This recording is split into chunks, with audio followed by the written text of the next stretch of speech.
The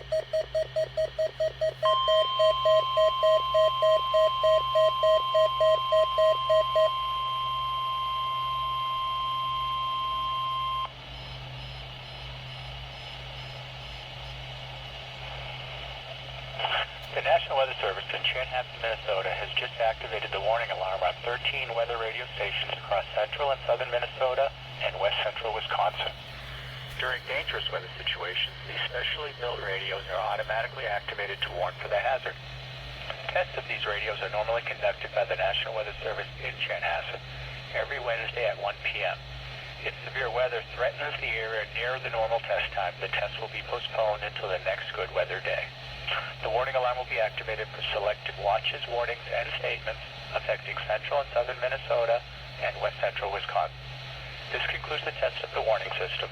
We now return to normal programming.